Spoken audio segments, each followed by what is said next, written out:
Hello, and welcome to Stories from the View, a podcast from the Pleasant View Senior Center in East Longmeadow, Massachusetts. On this podcast, we invite people to tell us their stories about their lives and events. And today, our guest is Andrea Cordis. She works for the Massachusetts Councils on Aging, and she is their training and education manager. So today, we're here with Mary Genowan Kaplan, who is our host. And so here is Mary.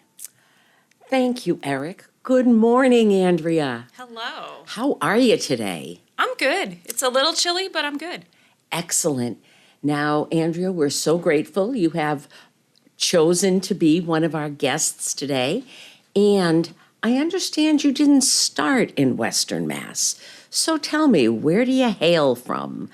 Well, way back in the day, I was born in the Bronx, actually, and lived there for a few years with my parents and my sister. And then we moved to a very small town in northern New Jersey, where I grew up, went to school, ended up going to college in upstate New York, which is where I met a good friend of mine who did grow up in Western Mass.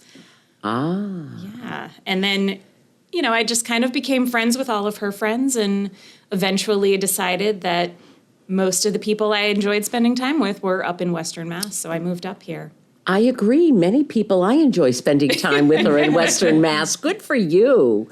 So you have landed here in Western Mass, and you've worked a couple of different places here. Yes. And now you're doing a statewide responsibility. Yes. Tell us a little bit about that. So I started my career up in Massachusetts working in human services, and eventually, after starting a family, went back to school for occupational therapy assistant program. Okay. And I completed that back in 2003. And you did that locally here? I did at Bay Path College. Bay Path. They were college back then, not university. I was an occupational therapy assistant within Western Mass for a few years before I kind of transitioned. But I worked in skilled nursing facilities, home care, inpatient rehab, outpatient, community-based OT, and inpatient psych, and loved every second of occupational therapy. Sounds like you've hit quite a few targets. Yes, I sure did. But how fascinating. Yeah. Great. My love for working with older adults actually came from my OT background. That's where I really loved just working. The fun story about how I got into working with older adults, actually. When I went to school originally, I thought I was going to be a pediatric occupational therapy assistant, working with kids, because I had worked in a school system, and I thought, all right, this is easy, I'll just do that. And during school, I had 2 clinical rotations, and the first one was supposed to be in a pediatric setting. I think it was the Friday before I was supposed to start, they canceled. Yes. How rude. And immediately that day, thankfully, the wonderful people at Bay Path College got me a brand new internship, and I was starting in inpatient geriatric psychiatry. The complete opposite of pediatrics. Did you know that on Friday, or did you learn Monday morning? I knew it on Friday. And so you had the weekend to Yes, I had the weekend to contemplate. process. And I always say I am so grateful that happened, because I fell in love with not only the older adult population, but also all things mental health. Which is so important. And mental health is everywhere. Or not. And that's Yeah. And so that really kind of catapulted my career in OT into working with older adults primarily. I eventually transitioned to the academia side, working at my alma mater, Bay Path College, for several years in their Masters of OT program. Which was kind of unique because I was an occupational therapy assistant, but I was working with occupational therapy students at the master's level, which was really pretty interesting. So part of my role there was to help the students find fieldwork placements on their own, of their own. So kind of my journey kind of helped with their journey. And, all throughout that, I got to work with older adults. I got to that's kind of how I met some of the great folks here in the East Longmeadow Council on Aging. Alicia and I go way back. It's a circle. It is. But you never know where life will lead you. And your path turned in our direction, and we're very grateful. So you live locally in Wilbraham. Yep.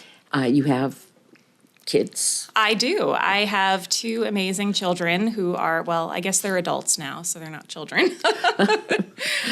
Young adults. Because you're not very yes. So my daughter is 25 and an interior architect up in Portland, Maine, which is amazing. Wow. Yeah. And my son is a junior at Endicott College. He's actually going to be studying abroad in Florence, Italy next semester. Oh, I think he definitely needs his mom to come visit. Yes. He will have that. Lovely, lovely. Yeah. That's great. So tell us what you're doing now. Where has your career path led you? Sure. So kind of going back to the Bay Path times, during my time with Bay Path and with the OT students, I started volunteering for AARP. And they have two programs that I work with. The first program is called CarFit, which is a program that is nationally with AARP and AOTA, which is the American Occupational Therapy Association. And they partnered together to create this program where people can be trained as technicians to help older adults fit with their car and help them be safer drivers. So we look at things like eliminating blind spots and making the seat more comfortable, things like that. And so I became involved in that program and actually did a CarFit event here at the Pleasant View Center a few years back. Are you telling me that if I adjust my seat and mirrors, that will make me safer on the road? And maybe I just don't know how to do it because it's always been in that position. And it can definitely help. Yes. It's a whole checklist that we go through. There's pretty extensive training that the technicians go through. There's always an occupational therapy practitioner at every event to help if there's even further things that need to kind of be adjusted within the vehicle or with the person. So it's a great program. Definitely look into that. So tell me, we have some fancy new cars these days that even drive themselves. This still important? Is CarFit still important for all that? It sure is. I think it's almost more important because I know even myself as a driver for the last however many years, cars have changed so much, and that there are some people that come to CarFit events that have never had to use their emergency flashers, let's say.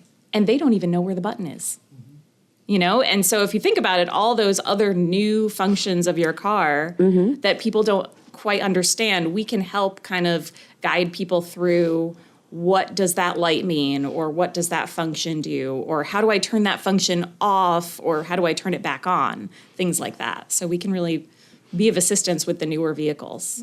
It sounds like this could be really important. I know I recently had the opportunity to drive my husband's car, and somehow it turned on the hands-free phone thing. Oh, yes. And it kept telling me to talk to it.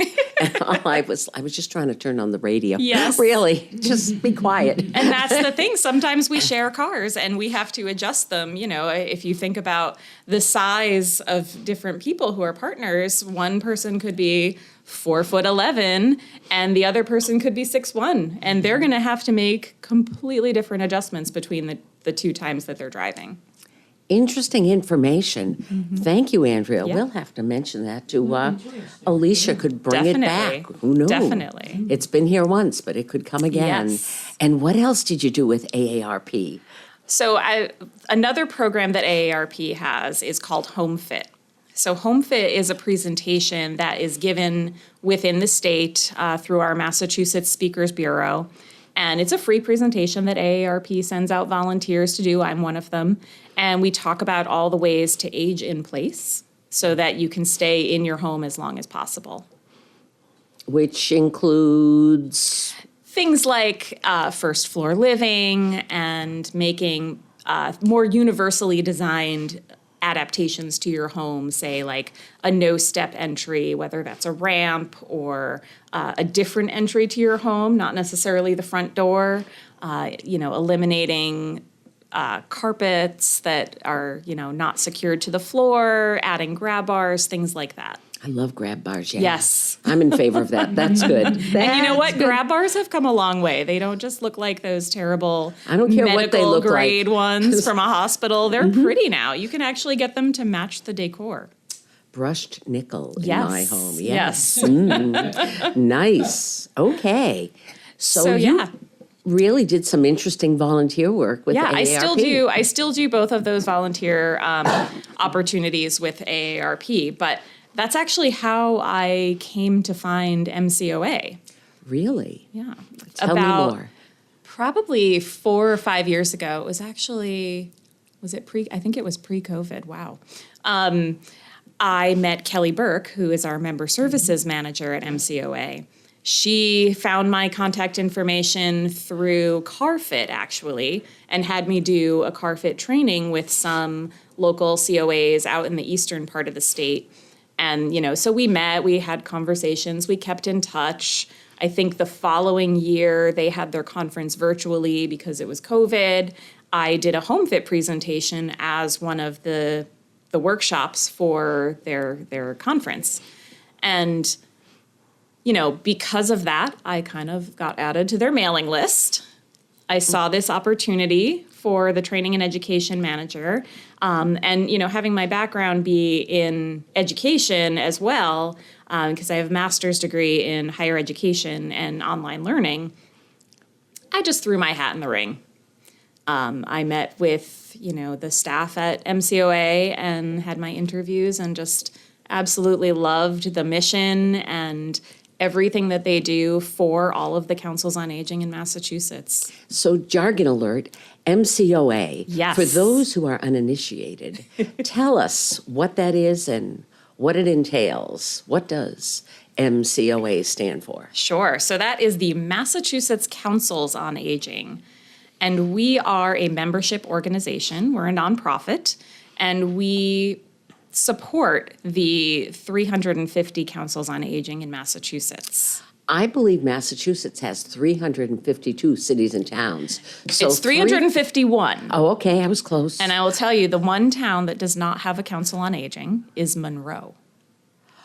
It's very By tiny. Heathrow and Zor, yeah. It's very tiny. Northern Franklin They County. they don't have a council on aging. I believe the older adults in their community probably attend or utilize services from surrounding towns because, again, it's not that big of a town.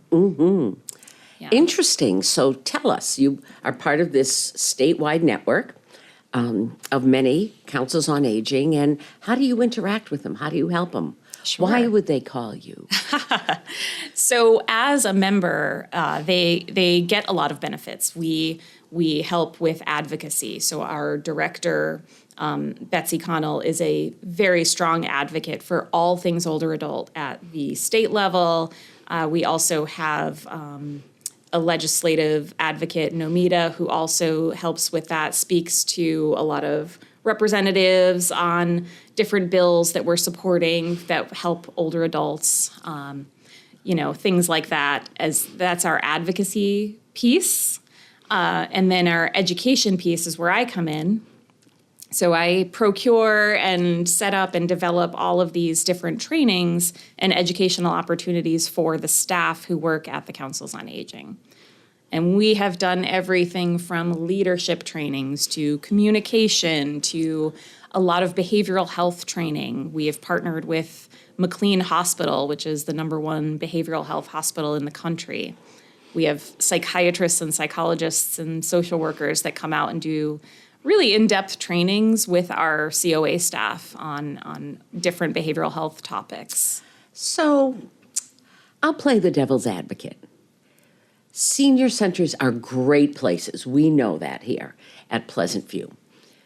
But some of our programs include the most beloved chair volleyball. We have a theater group. We have people who are painting in the next room today. We have exercise programs. What's with the mental health? Why is that important? What does that bring to the table? And, it doesn't sound like basket weaving. Bingo. So Pitch. I always said to my OT students that mental health is everywhere. It doesn't matter if you're in the grocery store, if you're in a hospital, if you're in a school setting, if you're in a senior center. There are going to be people all around you that are either struggling with their mental health or just needing support. And some of the trainings that we're offering are helping the staff who work in these establishments to be able to support those folks more. Supporting, say, a person with an early diagnosis of dementia, or even their caregiver who may be struggling with some things at home with that person. Also helping folks who have mental health issues that maybe are interfering with their housing and, having to know how to navigate those types of things. How would a mental health issue interfere with housing? So if you're living in a public housing, that's not necessarily like your home that you own outright, but You maybe have you're in. neighbors. Yes, yes, and perhaps, our most recent training with McLean has been all about hoarding disorder. And hoarding disorder very much impacts the housing situation. I echo your interest in this topic and the importance, because I think for those who are not yet retired, they believe this is the Yellow Brick Road to total happiness. And in many ways it is. I loved working, had great jobs. I really like not working, but there are stresses here with aging. Physically, you can't do what you used to do, and that's frustrating. The world is changing faster than I really might want it to be, and I spent a vast amount of time with our friends on Apple computers, on the computer and on the phone yesterday, which is another source of frustration. Yes. Families are aging and maybe they're not visiting as much and there's loneliness. So it may not be just someone who's had chronic mental health issues their whole lives, but many of us are on the precipice of whatever. Absolutely. Do you see much, or are there things that senior centers can address that way? I think a senior center definitely helps tremendously to address loneliness. There, I think, was a study not long ago about, asking individuals who came to senior centers, and they, one of the number one things they talked about is why they come there is because they're lonely. Even if you live with someone, you can be lonely. Even if you're in a group of people, you can be lonely. So having the support system that's built into a senior center and a council on aging is really impactful for that individual. And you also mentioned, because you have a strong educational background, lifelong learning.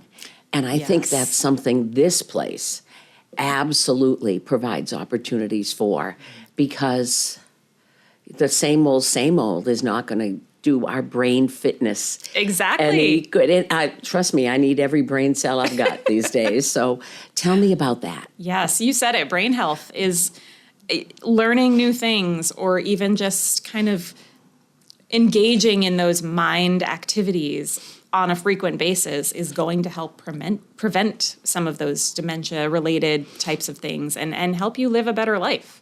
And so senior centers are great for that. Sometimes the workshops that we put out at our fall conference, we like to have workshops on programming for senior centers. And having some of those program directors like Alicia here at Pleasant View come and lead sessions or attend sessions and be able to, kind of network with each other. That's our last leg of MCOA's mission is collaboration. So allowing our COA members to meet up with each other and talk about the different ways that they promote things at their senior center, because sometimes what works at one place might work at another place, and maybe in a little bit of a different way, but you're still working with older adults and trying to get them to be engaged and, come to your center for as often as they can. So I love that concept because no one needs to invent fire. Right. We can share information with others. Can you give me some, for instances, of some of the nifty, neato, keen things you've heard? A lot of the senior centers do a lot of different programming on, fitness for, regular fitness, physical fitness, but also the brain health. There's a lot of programs out there where folks are doing like a series of classes, for lack of a better word, or programming where you come maybe 8 weeks in a row and it builds upon each session to give you different tasks for brain health. There's other programs out there. There are some evidence-based programs out there. That's a big piece of what happens in a senior center. We don't just say, go throw a program together and, just do it on your own. But there's a lot of evidence-based programs that are out there. The National Council on Aging, NCOA, not to be confused with MCOA, they also offer some training in that as well. So those evidence-based programs about balance, perhaps, or brain health. Matter or, of balance. Yes. Did they have that disease here? self-management. You got it. Yes. She knows all the evidence-based I know programs. the jargon. This is fine.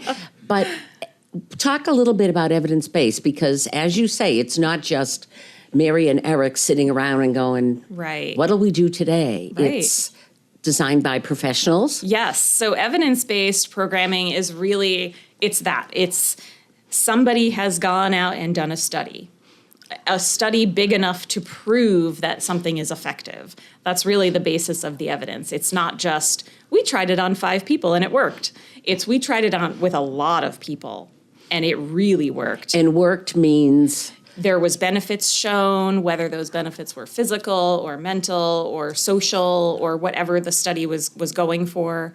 That's how you kind of come up with those evidence-based programs. And then they typically go through kind of like a train the trainer process where somebody develops the program to train people and then they can train other people so that they can disseminate that program to as many people as possible. Kind of like a Ponzi scheme, but in a good way. In a good way, exactly. A very good way. Nice. And when you say evidence-based, it's like life changes. So an Eating Well program, you start at point A, but at the end, folks acknowledge or indicate that they have changed some of their lifestyle. Yes. And maybe they're not, doing origami with kale, but they That would are be fun. doing some lifestyle choices that really can make a difference. Yes. And isn't that just cool? It's because amazing. we It's can amazing. all learn. Yes. And we should all learn. Like you said, it's great for brain health. Keep on learning, like always. That's a great segue into my last little bit about what I do with MCOA. I knew that. No, I didn't. Go on. She's reading my mind. So at MCOA, we have a certification program. And so our certification program is open to anyone who works at a COA who is either a director, an assistant director, or a program manager.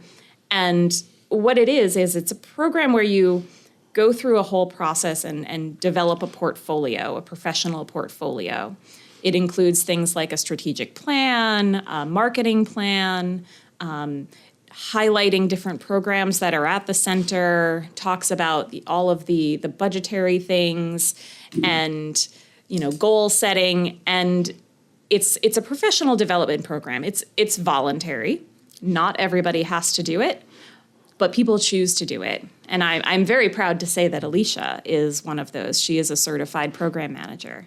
And so it's a tough process. It takes a lot of time and effort devoted to it, but it really elevates the professionalism of our Council on Aging staff in Massachusetts. You bring up a really good point, Andrea. This work at Councils on Aging is not like being the room mother for a kindergartner where you cut out shapes of pumpkins for Halloween. In a lot of ways, this is a business. 30% of our residents in East Longmeadow are seniors, and I got to say it, 1% of our town budget goes to seniors. Yeah. And so it is very, very useful to have some business acumen, to know how to manage a budget, to know how to market to those 30% of our 16,000 residents, and to manage staff. Absolutely. And also to manage the many, many relationships that happen in this building, because that's what it's all about. Yes. And I am so proud. I mean, Alicia, especially recently, we've had some staff turnover, thank you. I wasn't quite sure how to say that. Eric's always there. And despite all that, she does a heck of a job and continued her own professional development, which I don't really know the title of her certification. I just knew she was working on it. Yes, she is a certified program manager here. Well, Yes. I agree. She is. And that's just darn cool that she did that. Tell me And more. you know what else about Alicia? She does it with a smile. Always. Oh, my gracious. Always. I've worked a lot of places in my life, but the work here, our constituents can walk into your office at any time and give you feedback. And many jobs have a barrier, and I like that barrier. But I think the folks here do it all with real grace. Absolutely. And sometimes people walk through the door applauding, and sometimes not. And it's a real talent and skill and a testament to her character, for sure. Definitely. Absolutely. You have a card there with a lot of writing. What else is on there, Andrea? What have we missed? Let's see. I basically just the rest of the things I have on here are some of the other trainings that we've offered for our Council on Aging staff. Come on, I want you to toot your own horn, brag a little here. One of the recent series that we have been hosting at MCOA is a virtual series with a law firm, KP Law. They have expertise in municipal law. And as you know, the Council on Aging, and maybe some of your listeners don't know, that the Councils on Aging are part of the municipality. So they are a municipal organization. They are not a nonprofit. A lot of people think they might be a nonprofit, but they are actually part of the Part of our municipality. town, yeah. Yes. So there's a lot that goes into that. There are a lot of legal matters to know. We've had trainings on employment legal issues. We have one coming up on contracts and forms. All different topics that are related to municipal law, which is really important, especially for our newer directors who have not necessarily had municipal experience before, because it is a whole different breed. Well, and this organization has federal funding, Yes. has state funding, has grants, has donations, and even experienced folks may know about federal funding, but things are changing. Oh, definitely. So I appreciate that you're keeping them updated, Yes. because we want to keep people working and doing well and out of court. Yes. Good job. And you mentioned grants, and that is another part of MCOA. We help disseminate the grants that come through the state. They are field demonstration grants, and what the Councils on Aging do, we've also provided grant writing training to our COA members as well. So they apply for these grants under different topic areas, and the MCOA team reads all of these grants during the summer, and then awards the grants, disseminates the money, but works with the COA and the state to kind of get those grants paid for and utilized. And then one of the great things that we have at our fall conference is there's a small selection of folks who have received grants and finished their grant effectively, and they get to be on a panel to talk about their program that they got the grant money for that might be replicable in another COA. So we like to share those ideas, and again, that's that collaboration piece. And there's nothing like following in the tracks of someone who's already broken through the fresh snow. Right. It's a little bit easier. Yes. Second time around to Definitely. hear pitfalls and successes. That's just great. Yeah. How wonderful. Yeah. And one last training we have that I'll talk about that was fantastic. A few years back, we had a woman who is a death doula. Oh. Yes. Okay, now let's talk about death. Explain the doula scenario, please. A death doula basically kind of works with folks who are in towards that end stage of their life. Maybe they have a terminal diagnosis, or even they're just thinking they're coming. Their time is coming, and they wanna talk about their death in a way that is comfortable to them. So a death doula can kind of help with that. They help with, making sure all your affairs are in order, making sure that everybody in your care team knows what you want to do, how you want to die. So this woman, Cheryl Botieri, she's an amazing death doula and a fantastic person anyway. She came and did some train the trainer trainings with us, with our staff, so that they could bring programming to their COA for their older adults to talk about death. So death is one of those topics that people don't want to talk about all the time. So she makes it, she has these programs that are just, she has one that's let's talk about death over dinner, where people literally have dinner together. They might be strangers at a table. They might be people who know each other from the COA, perhaps. And there's questions on the table that they can talk about with each other and about death, and making it a little less taboo, a little less scary, perhaps. She has panels where people, the COAs that host, invite maybe like a funeral director, an elder law specialist, a hospice nurse, just people like panels to kind of talk about all the things that are related to death and dying. And she does it in such a way that you leave actually feeling kind of good. So this isn't hospice. No. A doula is kind of a guide. Yes. Or a consultant? Yeah. A consultant is a good word. Yeah. Interesting. Yep. So she just wants, her mission in life is to make people more comfortable with death. Because like one of the things she says, it's the only guarantee in life.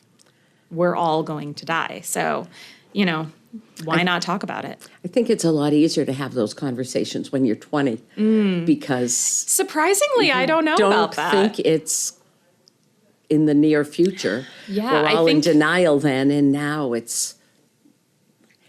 And frankly, we all know friends, relatives, acquaintances. Yeah. So it becomes more real. It does. And it's a hard topic to talk about, and she brings it to light where, people feel comfortable talking about it. People initially don't want to go to her trainings, but then they go to one, and then they go to another, and then they go to another. And the feedback that we've gotten from those is really impressive. So that's another program that we're proud to have with MCOA. Sounds like you leave no stone unturned. No, try not to. Very cool. Yeah. I think that's all the trainings that we've had recently. So there are a lot more of us seniors than there used to be. Yes. Our numbers are growing. Definitely. And it's going to continue for a little bit of a while. And do you have any advice for folks as we approach these golden years so that it's not tarnished? What would you tell someone who's heading in this direction, facing retirement perhaps, Yes. or newly retired and kind of saying, what am I going to do? Yeah. I mean, I look forward to retirement myself. I recommend it. I wish it was closer. It's just not. And I have to say that as an educator, always keep learning. Always learn something new. Maybe you do learn how to do origami with kale. Maybe. We might have started something here. I think we're going to see a kale origami class coming soon to the Pleasant View Senior Center. Good Lord. Maybe I'll lead it. Ooh. But yeah, learning all the time, because that's going to keep your brain active. It's going to keep your mental health healthier, and it'll just keep you with other people too. And that social aspect is so important, not only when we're young, but also as we age. I think it's almost more important as we age.